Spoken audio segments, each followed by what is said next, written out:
Raidījums Laiks zīmes pie mikrofona Tālvalds Tālbergs. Sveicinu jūs, cienījamie radioklausītāji un skatītāji šajā skaistajā Dieva žēlastības dienā.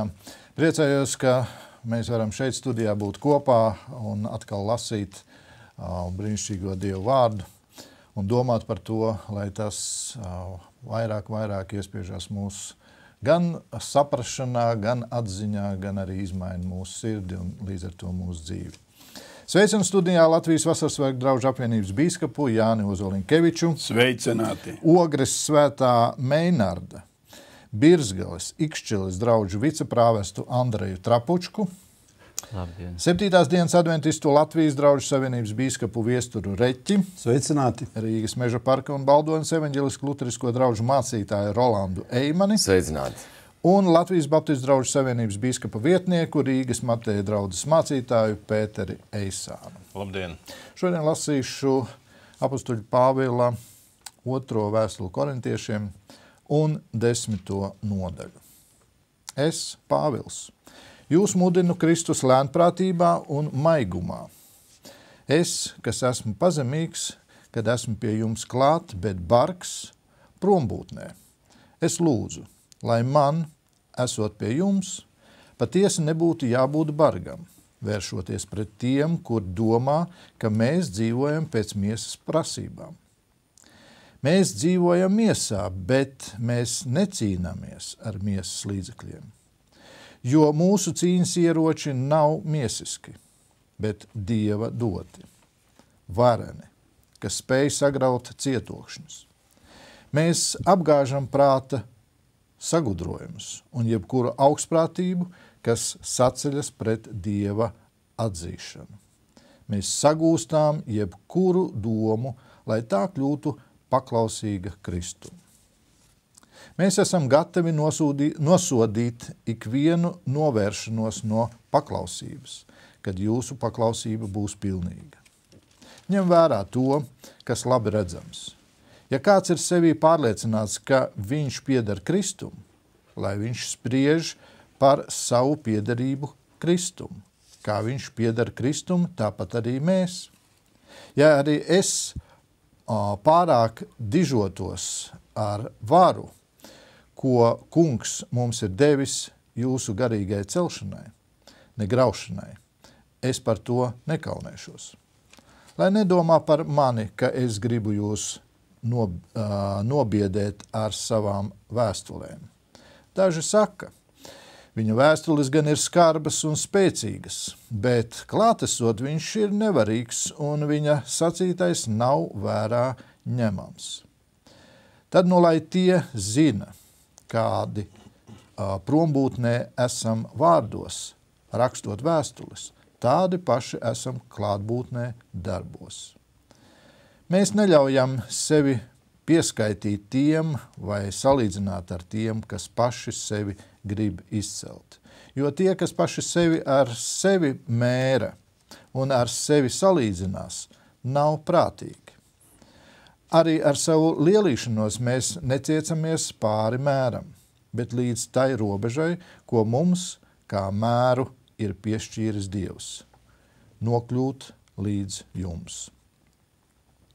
Mēs nepārspīlējam, it kā mēs nebūtu līdz jums nokļuvuši, jo Kristus evaņģēlija sludināšanā mēs esam līdz jums nokļuvuši. Mēs nelielamies pāri mēram tur, kur pūlējušies citi, bet mums ir cerība, ka jūsu ticībai aizvien augot, mēs neizmērojami pieaugsim lielumā mums piešķirtajās robežās jūsu vidū. Lai ietiecoties zemēs vēl tālāk aiz jums, evaņģelizētu arī tur, bet ne lai lielītos par to, kas svešās robežās jau padarīts. Bet kas lielās, lai lielās ar kungu.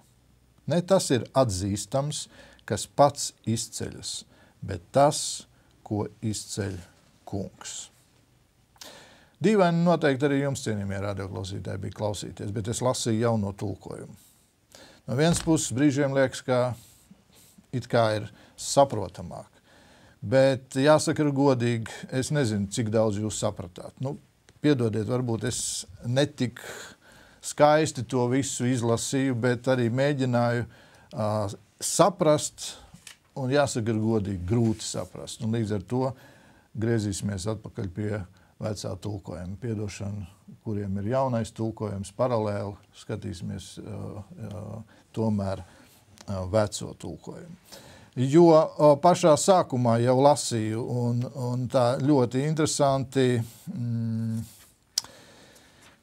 ka jau pirmajā pantā mēs redzam atšķirības Kristus lēnprātībā un laipnībā. Es nezinu, kā tur ir grieķu valodā, arī laikam ir tas pats.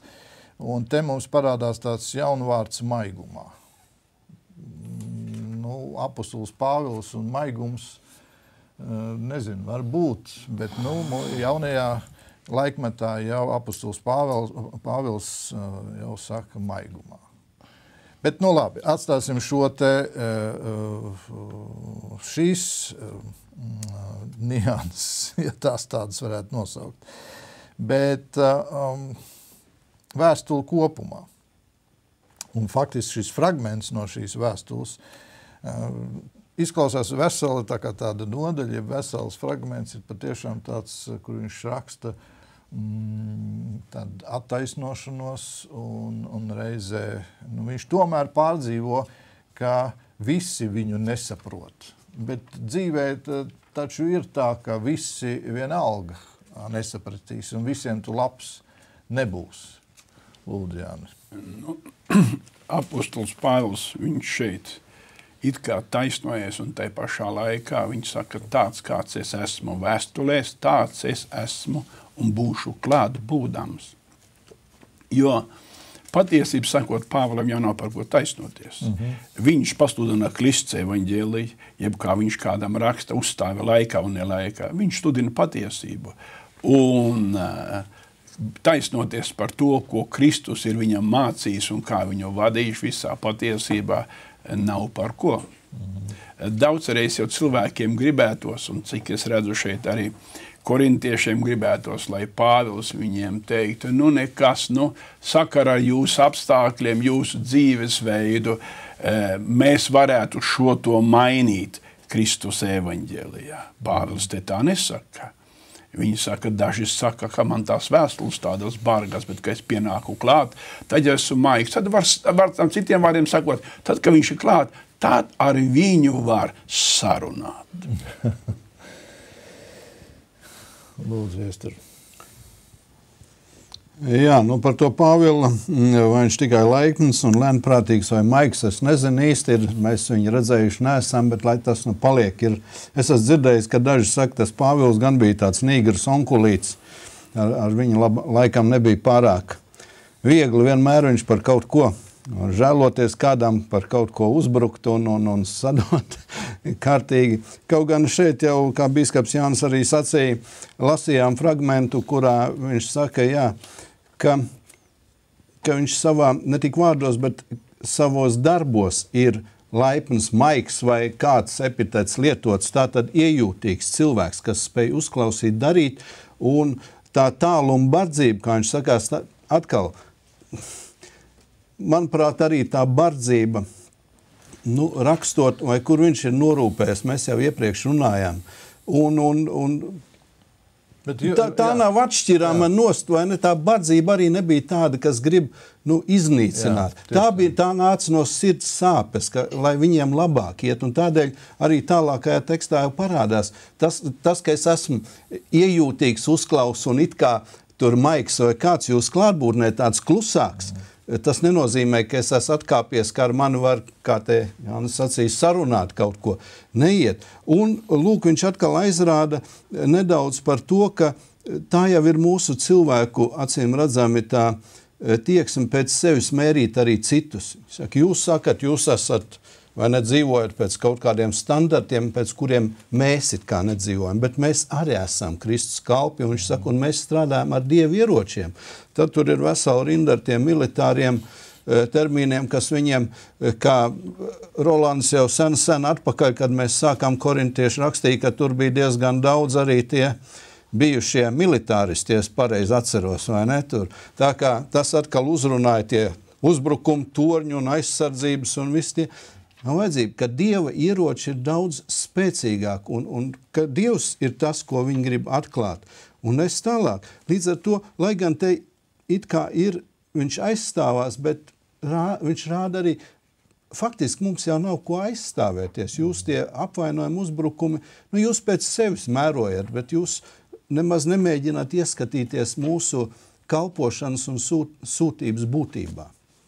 Jūsuprāt, kas tad ir tas centrālais, ko Pāvils grib šeit pateikt, ja ko viņš labi neaizstāvēties, bet kas ir tas centrālais? Mēs esam tā kā vēstules, tā nosacīt varētu teikt, 3. daļā. Un ja pirmās 7 nodaļas bija tāds kā darba turpinājums, mierinājums, arī ciešanu, slavinājums, ja drīkst tā veclaicīgi nosaukt, ja, kur nevis ciešanas paši par sevi, bet ja amata dēļ jācieš, tad tas ir Dievam par godu un mums pašiem par svētību, tā Pāvils pirmās 7 nodaļas, tad 8. 9. nodaļa par ziedojumu vākšanu. Un tagad būs 4, un tā ir noslēgums šajā vēstulē 4 nodaļas ir atbildi uz personiskajiem uzbrukumiem. Un te tā mazliet ir jāpiebremzē, jo pirmkārt, kāpēc Pāvils šeit vārds visbiežāk laikam atkārtosies vārds lielīties, jocīgs vārds, kas īstenībā sevišķi mums latviešiem pēc dabas lielīšanās tā kaut kā nav kā tikums vai netikums izplatīts, sacīsim tā. Bet Pāvils šeit tiešām katrā nodaļā runās, un citu vārdu varbūt varētu lietot sinonīmu, bet viņš saka to lielīšanos. Patiešām tā to varētu tulkot precīzi. Kāpēc? Tāpēc, ka viņš tiek apsūdzēts. Tā nav lielīšanās, kuru tā sakot, kā vizītkarti viņš rāda. Tas nav tā, ka romiešiem, kur viņu nepazīst un neviens neapsūdz, jo viņš tur nav tāds jautājums. Tur viņš raksta teoloģiju, tur viņš stāsta par Kristu, nevis par sevi. Par sevi viņš runā tikai tāpēc, ka pretinieki sākuši runāt. Un te ir, lai kā tulkotu tur maigs vai lēnprātīgs, pirmkārt jāsaprot, ka tā ir skaidra atsauce uz Kristus vārdiem. Mateja 13 noslēgums un, ja nemaldos, 25. nodaļa arī redzi tavs ķēniņš nāk vecās derības tulko pārnesums, Jēzus citē, redzi tavs ķēniņš nāk lēnprātīgs jādams uz ēzeļmātes kumeļa. Proti te ir Jēzus maigums, ja gribat var, bet es domāju lēnprātība, laipnība, patiesībā lēnprātīgs un sirds pazemīgs ir tie vārdi, ko Jēzus teica, un ko Pāvils 1. pantā arī atkārto, lēnprātība un pazemība. Viņi parādās tur. Un tāpēc visi argumenti, ka Pāvils varbūt nesatika nemaz Jēzus dzīves laikā un nemaz nezināja, cik viņš bija maigs un pats bija tāds skarbs, neiztur kritiku, jo Pāvils pat šeit divus šos vārdus, ko Jēzus tieši tā, lēnprātības un pazemīgs. Un tas trešais ir vai nu tas maigums vai laipnība, tas cits vārds. Bet jau 3. pantā, 2. pantā, Pāvils saka, es gribu uzstāties pret dažiem, kas domā, ka mēs dzīvojam pasaulīgi. Tas ir patiesībā gandrīz tā kā virsraksts. Un viņa uzstāšanās pret dažiem ir nevis, ka viņš kaut kā pasaka, ka tie tur ir muļķi, kas man nepiekrīt. Bet viņš vienkārši uzrāda, viņu argumenti ir tukši. Šodien man jautājums, vai ir vajadzīgs tērēt laiku un uzstāties pret dažiem, kuri domā, ka mēs dzīvojam pasaulīgi? Un te ir nākamais teikums. Tas komentārs, kuri domā, ka mēs dzīvojam pasaulīgi, tie ir judaizētāji, pret ko viņš uzstājās. Kas ir judaizētāji? Tie, kur grib atkal iestāstīt cilvēkam, gribat Dievam patikt, sākat pildīt akli pavēles. Pavēles, kuras Dievs dod caur mani, protams. Ja, tas jau tā, beigās, protams, es jums viņš teicu. Ja tu saki, es jau pildu Dievu pavēles, es jau eju tur savos pagānu tempļos, nu tad jau tas jūdu priesteris neliekās mierā. Ja? Tātad viņam vajag, lai klaus tieši viņu. Tātad mēs dzīvojam pasaulīgi. Kas tas ir pa pārmetumu? Tas ir tas pats, kas Jēzum pārmetums. Arī viņam teica, viņš ir dzērājs un grēcinieku draugs. Par ko? Ka viņš sēdēja pie tiem, kas viņu aicināja. Vienkārši, pieklājīgi. Ja tie ir dzērāji, kas saka, Jēzu piesēdi, viņš arī nepagāja garām. Nu, ko jūs teiksiet? Ko mēs varam parunāt? Ja? Proti, ne jau, ka Pāvils dzīvotu pasaulīgi, tāpēc viņš te tagad tais nodaļās pateiks, ko tad jūs man pārmetat? Kāda Citiem vārdiem tu gribi sacīt, ka viņš nostājās pret tiem, kuri savā veidā saka, tu neievēro baznīcas likumus. Ja. mūsu tradīcijas, pat vēl vairāk. Ja? Ne tik daudz vien likumus, jo viņam gluži nepārmet, ka viņš neievēro mozu. Ja? To Kristum gan ar pārmet, protams. Bet viņam pārmet, ka viņš dzīvo pasaulī, kas tas ir? Nu tā tad ar pagāniem kopā brāļojās. Mēs to redz nedaram, mēs esam labāk. Cūgaļi ar varbūt kādreiz uzēd, mēs neēdam. Ja? Un tā jūdiem liekas pasaulīgi. Un tad Pāvils parādīs, ka tas pasaulīgais dzīvesveids, ko viņam maksāja ciešanas un Kristus, viņš upurēja sevi Kristu. Pasaulīgais dzīvesveids pēdiņās. Jā, protams, pasaulīgais dzīvesveids, ko viņam pārmet, viņš tad parāda, mīļie, līdz šim es to neteicu, viņš saka, bet nu tagad kā neprātā, bet lielīšos, lai jūs tā kā apklustu tie, kas mūs apsūdz. To Pāvils 4 nodaļas savā veidā, kā virsrakstos kāds teologs saka, sagatavo Jēzus laimīgo atnākšanu. Šīs 4 nodaļas kaut kā to mēs vēl lasīsim uz priekšu. Jā, lūdzu, Andrij. Šo aizstāvības runu gribētos nosaukt par rūpes par dvēseļu pestīšanu. Protams, ir sniedzis Pāvils tādu tiešu teoloģisku mācību, kā saka romiešiem, Rolands sacīja, tiem, kas ir gatavi atvērtu sirdi, klausīties šo pestīšanas vēsti pieņemt. Bet šeit viņam nāk ar uzbrukumiem, viņš grib izglābt arī tos nabagus, kas viņu nesaprot, kas ir pārpratuši, kas viņam uzbruk, kas viņam pārmet nepamatoti. Un viņš norūpējas, lai arī tos glābtu. Un tad viņš ir spiests lielīties tur mazliet ar to, ka viņš ir sists un šaustīts un ciešanās un slīcis un briesmās no savējiem un briesmās no... Viņš nedaudz draud arī ar saviem ieročiem, kas viņam ir ļoti stipri. Tas ir svētā gara ieroči tikai, jā. Kā viņš saka, Dieva valstība nepastāv vārdos, bet spēkā, jā. Viņš arī saka, ka tas nekas, kad es vārdos jūsu priekšā izskatos tāds, nevisai stipras, tāds vārgs un nepārliecinošs, ja? Bet, saka, var arī bez vārdiem jums parādīt Dieva spēku. Bet galvenais, ka viņš ir ļoti norūpējies, lai glābtu arī tieši tos nepaklausībos, tos neprātīgos. Viņam sāp sirds, ka viņi maldās un paši savām dvēselēm nodara ļaunu ar to. Un viņš nav tā, ka viņš aizstāv sevi un lai man ir svarīgi, lai mani pareizi saprastu. Nē, viņam galīgi tas nav svarīgi. Varat domāt, ko gribat, bet viņš lieto visus līdzekļus. Viņš tad beigās arī šo neprātīgo saucamu lielīšanos, lai tikai izglābtu tos, lai tikai vestu viņus pie pareizās saprašanas, ka jūs arī atrastu pestīšanas ceļu, ka jūs tomēr zināt, ka tas Pāvils ir Dieva sūtīts un ka jūs varat tikt izglābti mūžīgai dzīvē, ja jūs tomēr uzklausīsiet to Pāvilu, kurš viņš ir nesaprotams rakstos un savādāks klātienē. 5. pantā mēs apgāžam prātojumus. Tavuprāt, kas tie ir par prātojumiem? Tas ir, teiksim, varētu teikt, jā, tāda smadzeņošana, jā, kur sirdsapziņu cilvēks noslāpē. Sirdsapziņa ir tāda maiga, neuzbāzīga. Sirdsapziņa vienmēr to mīlestības ceļu rāda pašaizliedzību. Sirdsapziņa rāda to rīcības veidu, kas nemeklē sava labuma. Prāts savukārt vienmēr noskaņos meklēt egoismam izdevīgāku, ērtāku variantu, patīkamāko.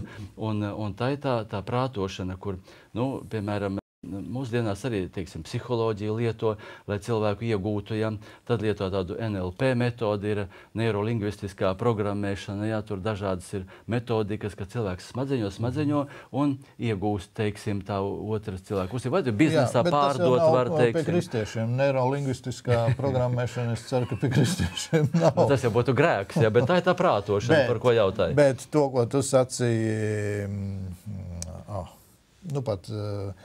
par nevis psihologiem, bet savā veidā, kā izkrīt vārds no galvas, tas gan ir pie kristiešiem. Filozofēšana. Jā, filozofēšana pie kristiešiem un arī savā veidā. Jo šeit, es domāju, Pāvils jau vairāk runā par tiem, kuri saprot, kas ir Dievs, un te nav tikai tā, bez Dieva dzīvodams. Prātojumiem un visas augstprātīgās iedomas, kas paceļas pret Dieva atziņu.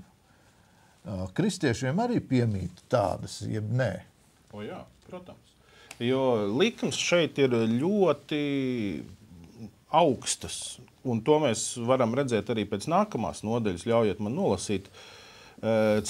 pantā, ja kāds ienācējs pie jums sludina citādu Jēzu, nekā mēs esam sludinājuši, jūs saņemat citādu garu, nekā to, ko esat saņēmuši no mums, un citādu evaņģēliju, nekā jūs esat pieņēmuši. Līdz ar to te ir runa par pilnīgi citu glābšanu, par pilnīgi citiem pamatiem, uz ko stāvēt. Tādēļ viss tā prātošana principā izpaustos formulā. Kristiešu vidū tas droši vien būtu nevis atmetot Jēzu, bet Jēzus plus. Lai patiešām tu būtu pilnīgs Dievā, tev ir vajadzīgs Jēzus plus. Tad kā kurā vidē ir tie riski? Citur varbūt ir nostarīts uz kaut kādu īpašu pieredzi, kaut kādu mistisku piedzīvojumu, citur uz attiecīgi uz grādiem, ko tu vari pielikt savā vizītkartē aiz savu vārdu vai kaut ko citu. Un nav tikai, ka Jēzu pietiek ar viņa glābšanu, ar viņa taisnošanu, ar viņa darbu, bet ir vajadzīgs vēl kaut kas papildus. Un, manuprāt, tas, pret ko Pāvils šeit iestājās, kādēļ viņš arī saka, mēs apgāžam prāta sagudrojumus, tās būtu arī, manuprāt, tādas visas formulas mūsu dzīvē, ko mēs sakam. Dievs ir labi, Jēzus ir labi, viņa glābšana ir laba, bet vēl viena lieta. Jo es pieļauju, ka šad un tad kādam ir gadījies, kad pienāk klāt kāds cilvēks, bet tev vēl to vienu lietu, vai tu esi to piedzīvojis, vai to pieredzējis, vai tu to grāmatiņu izlasīji, to gan vajag, tad beidzot būs. Bet tu pieskāries ļoti, ļoti aktuālai tēmai, un faktiski jau te ir tas, ka te ir Pāvils vēl saka, vēl skarbāk, kas paceļas pret Dieva atziņu. Un tas, ko tu saki, tas arī ir faktiski pret Dieva atziņu. Jo Dievu jau kā tādu atzīst arī pagāns.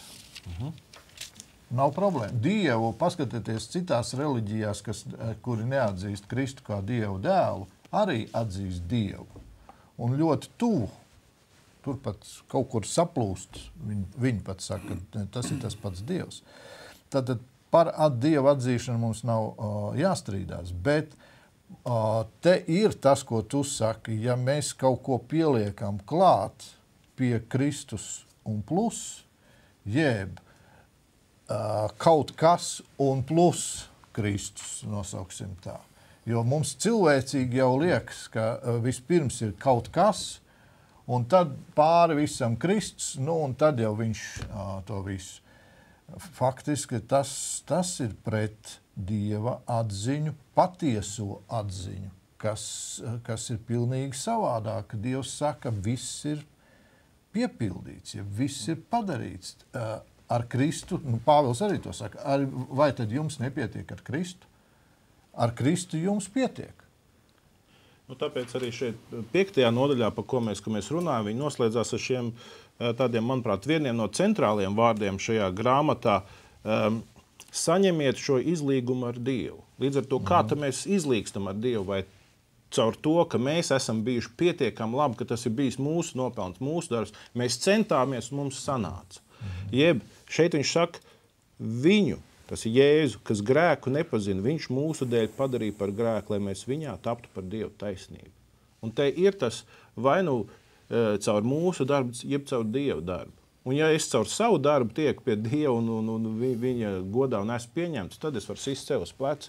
Ja tas ir caur Kristus darbu, es vienmēr būšu pazemīgs. Man nebūs savi tituli, savas trofejas, ar ko lielīties. Vienīgi viss būs viņa nepelnītā žēlastība. Un skaties, kāda reliģija gribi, tas izšķirošais jautājums ir arī kristietībā. Tā vairs nav kristietība, kur ir ar saviem darbiem jānopelna. Te arī tā retoriski, un šeit jaunā tulkojumā tas tā trāpīgāk parādās, tas retoriskais stāsts grūtāk varbūt saprotams, ja es runātu pa 5. pantu, kur tā sagūstīšana tur parādījās, tas jaunā tulkojumā.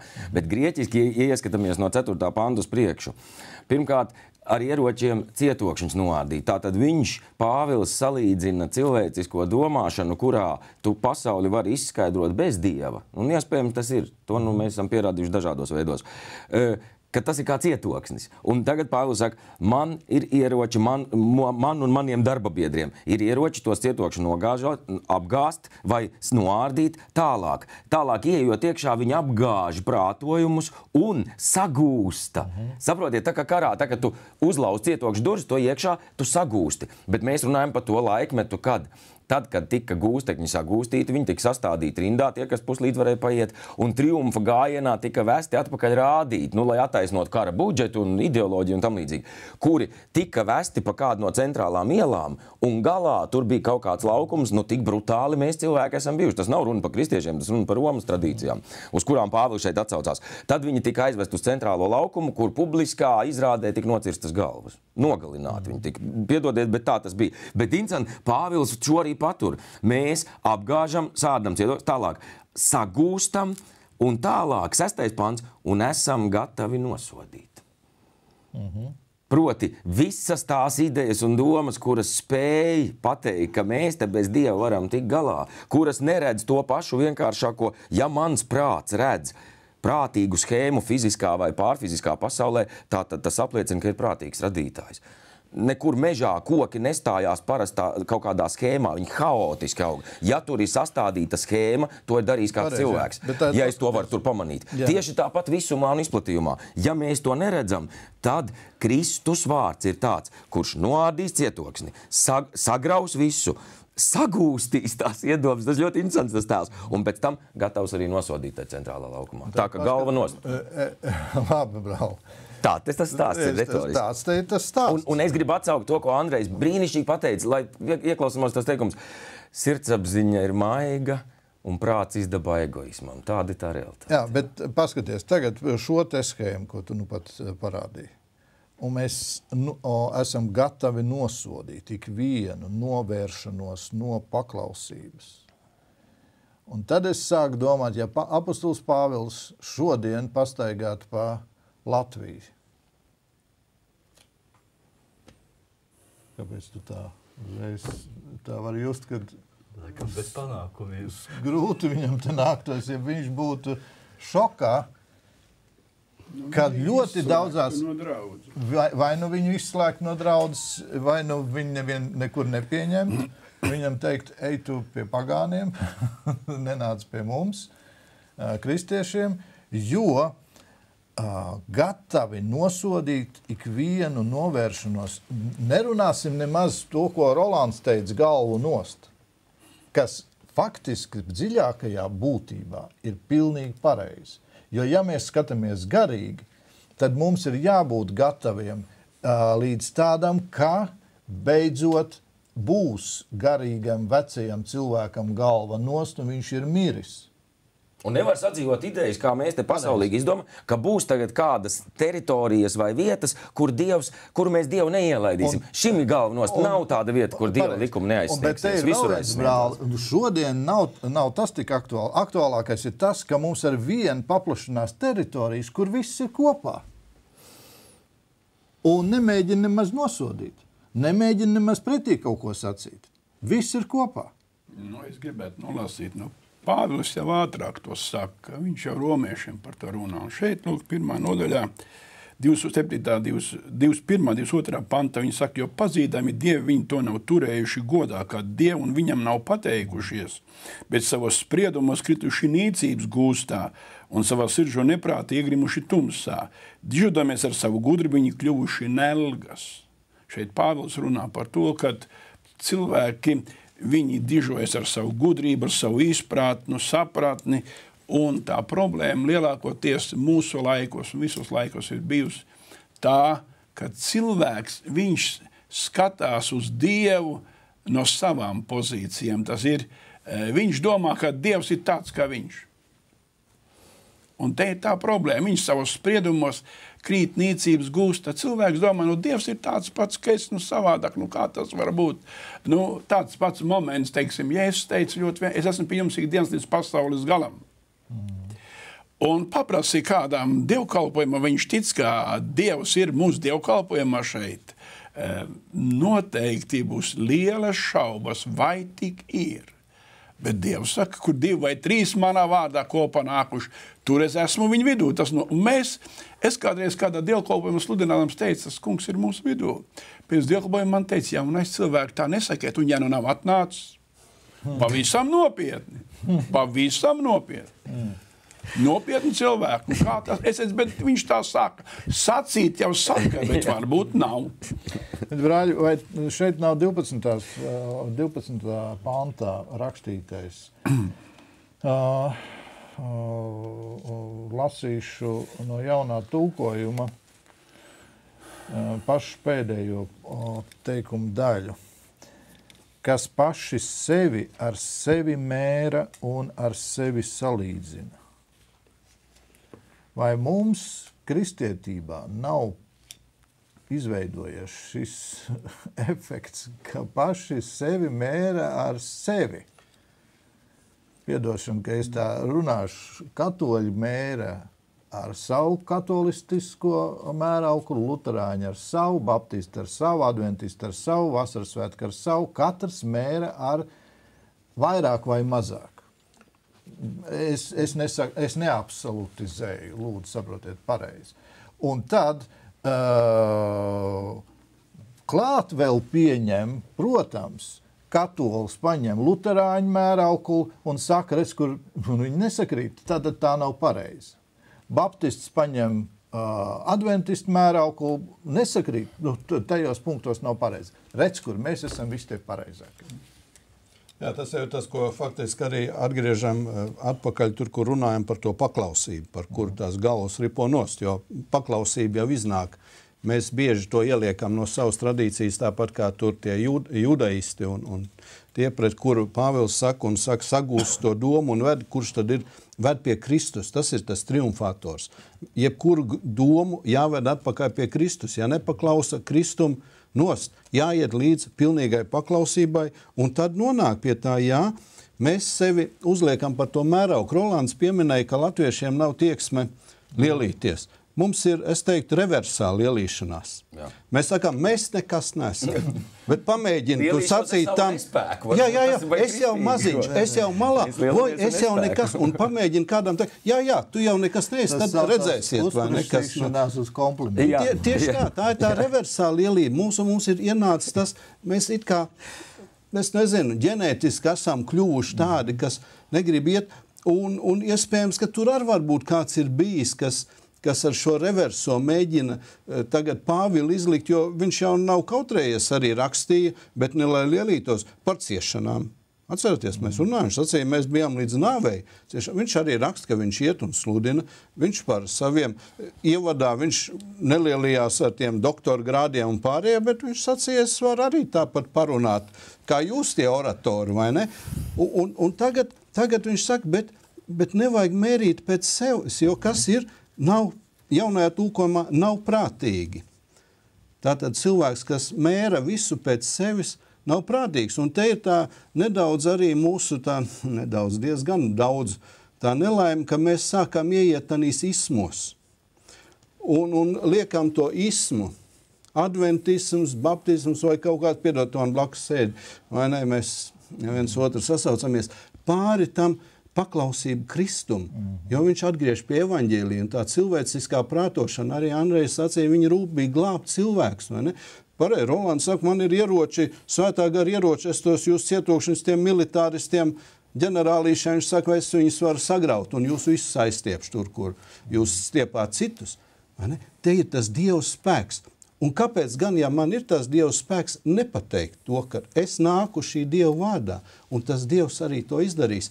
Viņš jau neliek sevi priekšā. Jā, viņam it kā jāizstāvās. Un tomēr smalkā veidā viņš visu laiku liek ārā Kristus. Bet sevi ar sevi mērodam, man jautājums, vai tas nebūs tā, ja mēs pa daudz tā aiziesim, jo tur ir kaut kas arī ļoti pozitīvs. Es tomēr uzskatu, ka tādā nozīmē, ka ja Rolands vakar bija viens, un es šodien cenšos būt mazliet vairāk, kā Rolands bija vakar savā ticībā un mīlestībā. Tas nav slikti ar sevi mēroties, proti ar sevi cīnīties ar savu vakardienu, lai šodien būtu citādāk. Bet kas ir sevi ar sevi? Tu spēj tikai tad, ja tev priekšā ir cits, nevis Taisnīgi, Rolands. Protams, mērauklu kanons, tas starp citu vārds kanons bieži atkārto. Bet es piedāvāju ideju, vai tas nav tas, ko simboliski vecā derībā, un šodien to var 1000 citos vārdos saukt, runāja par tām platajām lūkšanu jostām. Ka es pie tevis atnāku un pēkšņi prasu, vai tev ir pareizais krustiņš kaklā? Un tu tā, pa kādu, kas ir pareizais krusts? tev nav pareizais, ja, un ar šo runu, un es pēkšņi vēl kā ārā, un man tur kaut kāds, nezinu, dzintarā atliec ar mušiņu vidū, un vēl kaut kā, kur mans pareiza. Un tad es sevi ar sevi mēroju, es uztaisu kaut kādu simbolu, un prasu, vai tev ir šis simbols? Tas ir piemērs, bet es tev iedošu realitāti, par kuriem mēs esam runājuši. Vai tu pareizi baudi svēto vakarēdienu? Opā!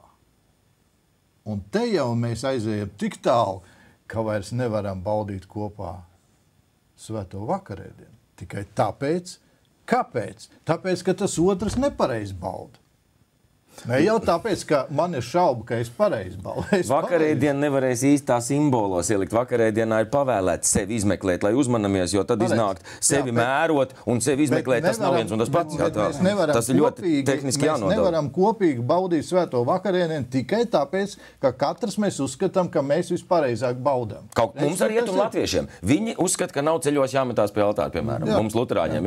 Atbrauc, ko tu jūs domājat, Dievs vairāk, jūs dzirdat, Dievam to vajag, Beimanis mācītājs vecais atbildēja, mīļie, ne jau Dievam, man to vajag, to ceļos mešanot. Bet precīzi, tas ir simbols, mēs uzskatām, obligāti jāmetās ceļot. Viņi uzskata, obligāti nav, pēkšņi, precīzi tu pateici. Un tur mēs sevi ar sevi mērodam un tev paskatāmies, vai tev der tā man, neder, ej prom. Un tad paskatāties nākošo faktiski kritienu, jeb nākošo nepareizo soli.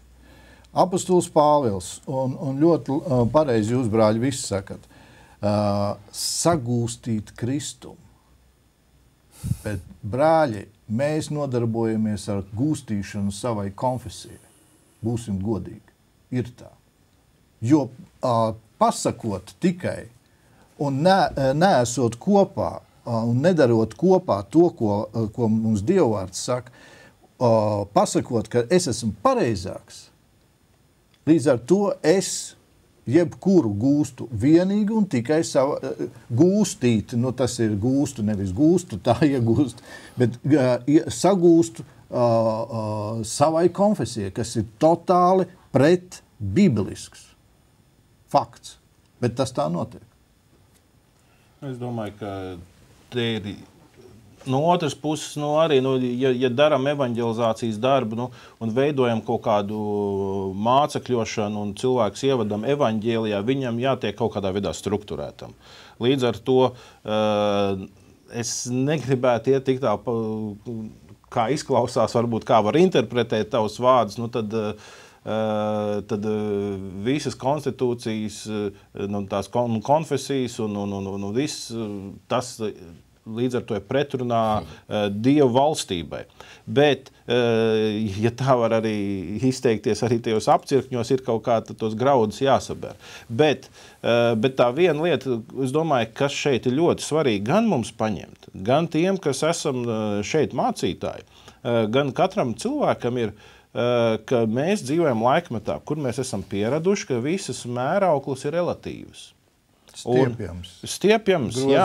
Un mēs pat kā pēc definīcijas noraidam varbūtību, ka varētu būt kāda mēraukla, kas ir pāri visām mērauklām, kas ir nemainīgs, universāls standarts. Un tīri arī sarunās ar cilvēkiem, ja kādreiz, kad runā par Dievu, un ja tas ir cilvēks, kas grib to sarunu mazliet arī tā ātri beigt, viņi saka, ko tad, vai te ir kāds grēcinieks, es taču neesmu Staļins, es taču neesmu Hitlers, ja? Un atkal cilvēku mērojās, paņem varbūt to sliktāko mēru, kas varētu būt, lai iztītos labi. Bet kur kādreiz, es nereiz neesmu dzirdējis, ka kāds būtu sevi ar Kristu salīdzinājis. Un te ir tas, tādēļ, es domāju, tāds konfesionālisms, ka tiešām mēs varbūt degam pa baznīcu vairāk nekā par Kristu, jā, tas ir brīdinājums, tā tas nevajadzētu būt. Tā nedrīkstētu būt. Kristuma pirmā vieta. Un tādi momenti, kur es esmu to piedzīvojis, ir tādi arī, varētu teikt, tādi ekumēniski misijas projekti. Man kā jaunam puisim viens no tādiem pirmajiem, kas atvēra acis uz to, ka Kristus ir ne tikai manā pieredzē, manā baznīcā bija tāds kuģis Logos. 80. gadu beigas Rīgā iebrauc. Man bija kā brīvprātīgiem iespēja arī tur kalpot to nedēļu, un es redzēju to komandu, kas tur ar to kuģi brauc. Un tur viena sieviete, viņas kalpošana uz tā kuģi, nezinu, pusgadu vai gadu bija mazgāt toaletes. Katoļu sieviete beigās izrādās, dziedātām slavas dziesmas to dara. plus vēl viņa ir paņēmusi bezalgas atvaļinājumu, plus vēl viņa ir samaksājusi Logosam, lai viņa tur varētu piedalīties, noīrējusi arī telpas, samaksājusi par ēšanu. Tas viss bija viņai jādara. Es redzēju to vienkāršo ticību arī no citiem cilvēkiem. Tas jākal no tādas konfesijas un to neviltoto mīlestību uz Kristu. Tas bija tāds, kā man kā jauneklim, tas dziļi iespiedās atmiņā un manā pieredzē. Un, jā, es esmu savā tradīcijā, es esmu savā konfesijā, bet tāpat laikā es arī sevī sajūtu to spriedzi un to Kristumu pirmo vietu. Jā. Tas ir ļoti nopietns jautājums, kur un kā, bet es esmu bijis vairākās evanģelizācijas, un tad mēs nonākam tādā jocīgā situācijā. Mēs bijām kāda evanģelizācija daudz gadus atpakaļ. Man bija vairāk mācītāji no dažādām konfesijām. Nezinu, kāpēc viņi visi pie manis piesējās, un mēs tagad esam Dons konfesionāli lūkšanu, un mēs runājam. Es runāju ar vienu, es teicu, vai tu esi slēdz derību ar Dievu ūdens kristībā. Viņi saka, nē. Turpat otrs prasa, kā, jā, man mazbērniņi nokristīja.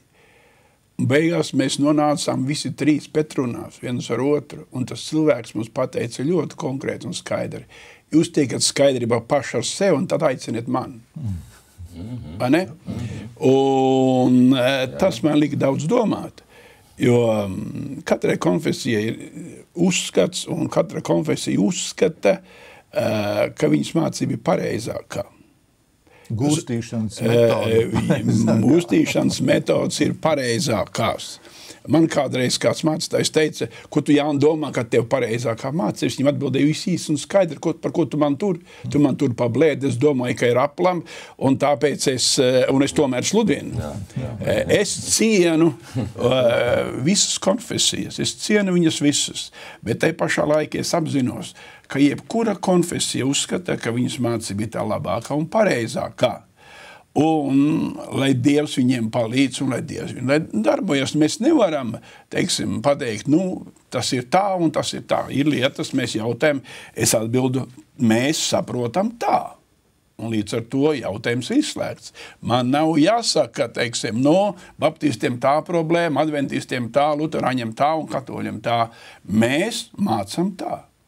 Un lai cilvēks pats izšķirās. Jā, brāļi, ļoti interesanti. Paldies.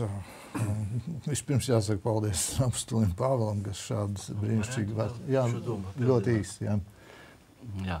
Es domāju, viens ir mūsu skolotājs Kristus, visi mēs Dieva mācīti, visas konfesijas, arī kā dažādi ceļi ved pie Dieva. Un es domāju, ka Jēzus ir tas mūsu skolotājs, kas mums ieliek iekšā kādu pārliecību. Un, ja mēs esam godīgi pēc sirdsapziņas un vadamies pēc tās pārliecības, ko Kristus ir mūsos ielicis, tad mums ir debesu valstība atvērta un Jēzum nebūs pretenzijas ne pret vienu konfesiju, tur mūžības sliekšņa. Bet debesīs konfesija nebūs. Arī tiesa, jā. Un tur arī būs citas attiecības un sistēma likumi. Bet es domāju, ka svarīgāk ir tā pārliecība. Svarīgi, lai es būtu pārliecināts, kā pāvests Jānis Pāvils II, piemēram, slavēja musulmaņus par to, ka viņi Allahu godina. Un saka, jā, viņi ir mūsu brāļi un debesu valstības mantinieki. Un redziet, te mēs nonākam piedošana, Andrej. Totāls murks. Ja šādi var runāt, tad tas ir totāls murks. Bet, ja Jo piedošana nav musulmaņi, mūsu brāļi. Viņi var kļūt mūsu brāļi tikai un vienīgi caur Jēzu Kristu. Mūsu raidlaiks ir izskanējis. Nākošajā reizē es aicinu tevi, mēs varēsim turpināt, lai tu nepaliktu bez atbildes. Mēs varam turpināt pavisam droši, bet šāda redzi, pārliecība un domāšana, ka visiem ir debesu valstība. Elle jau neliks musulmaņus. Slava Dievam! Ja viņš, brāli, tevi neklausa un neatzīst Jēzu Kristu kā Dieva dēlu, tad viņš iet pa taisno uz elli. Bet viņš nesaprot. Slava Dievam! Tiksimies pēc nedēļas, ja tas kungs mums to atļaus. Visu labu!